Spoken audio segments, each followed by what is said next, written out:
Olá, querido aluno e querida aluna, tudo jóia? Você sabia que o que conhecemos hoje por Iraque e regiões vizinhas antigamente era conhecido por Mesopotâmia? Não? Então vem que a história te explica. Bom, para começar, precisamos entender que a palavra Mesopotâmia significa terra entre rios. A antiga Mesopotâmia era rodeada pelos rios Tigre e Eufrates, e eles eram muito importantes para essa região, principalmente para a agricultura. Diferentes povos habitavam essa região, e nós podemos ver diferenças e semelhanças logo que olhamos com um pouco mais de atenção para eles.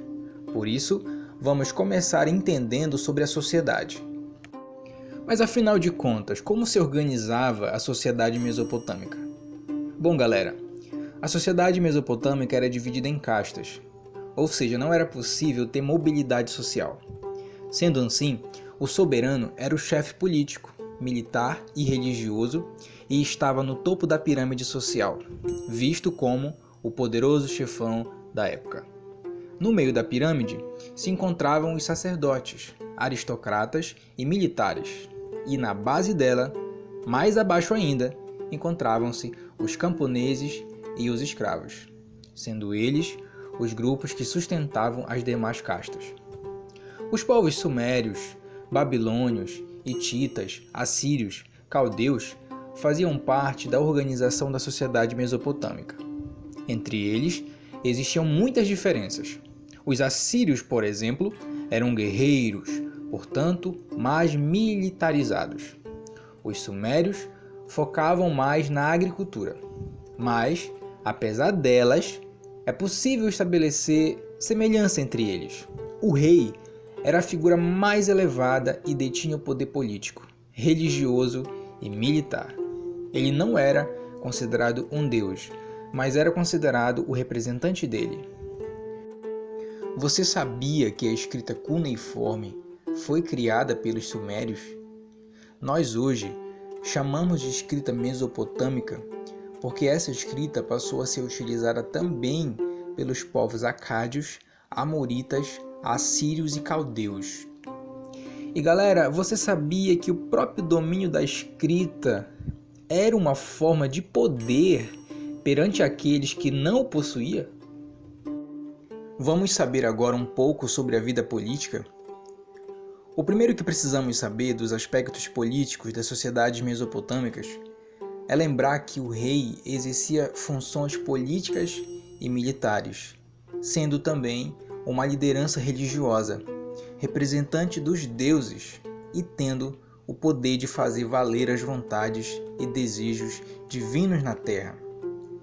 É somente a partir do segundo milênio antes de Cristo que o poder do rei começa a ser transmitido a seus parentes, ou seja, os privilégios políticos ganham cada vez mais força, dando origem, assim, às monarquias hereditárias.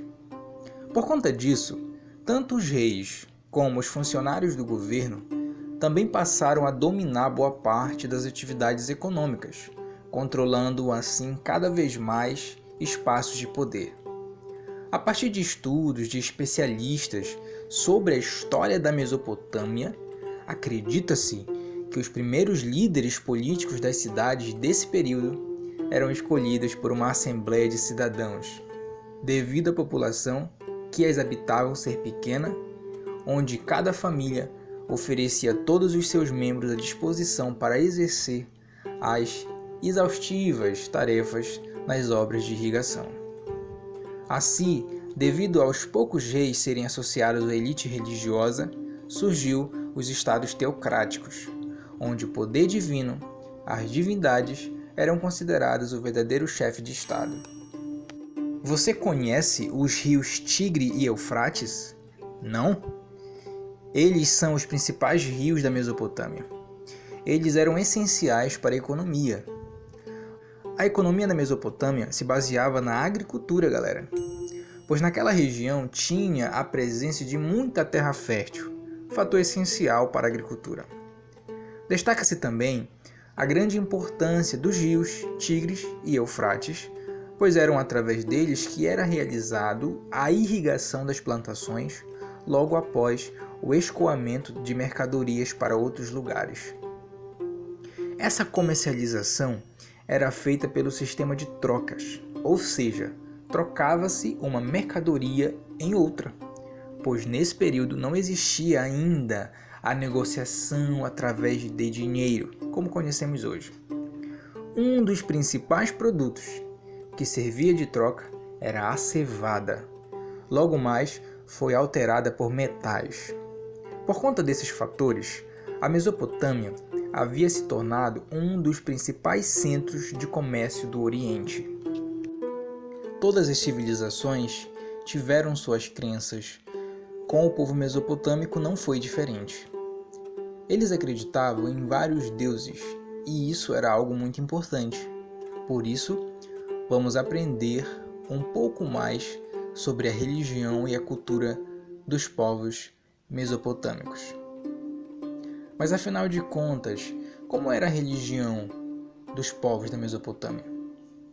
Bom, eles eram politeístas, ou seja, acreditavam em vários deuses que tinham características humanas e estavam ligados a elementos da natureza. Entre os principais deuses estavam o Anu, deus do céu, Ishtar, deusa do amor, e o Shamash, deus do sol e da justiça. Cada cidade-estado tinha seu deus protetor. Os mesopotâmicos também acreditavam em muitos demônios e, para evitá-los, praticavam rituais mágicos, onde animais eram sacrificados. Os templos religiosos eram importantes na vida social do povo da Mesopotâmia. Nesses locais havia culto aos deuses, a realização de rituais e recebimento de oferendas. Para os mesopotâmicos, os templos eram o lugar dos deuses.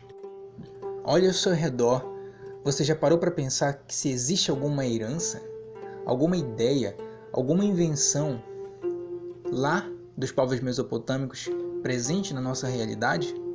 Vamos ver isso. Que tal nós falarmos agora da importância da cultura mesopotâmica e seu legado? Os mesopotâmicos desenvolveram o conhecimento da astronomia para prever enchentes e vazantes dos rios, bem como para práticas religiosas. Os babilônicos dividiram o tempo em 24 horas e a hora em 60 minutos. A arquitetura teve suas técnicas desenvolvidas por conta da construção de palácios, templos e torres. No campo científico, as culturas mesopotâmicas tiveram destacado papel no terreno das artes.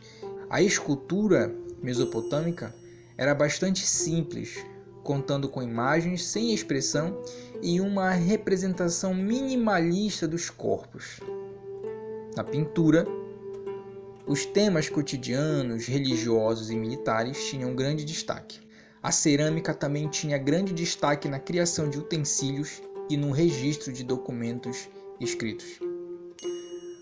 A Mesopotâmia foi marcada pela importância de deuses, ritos, da astrologia e por uma produção artística.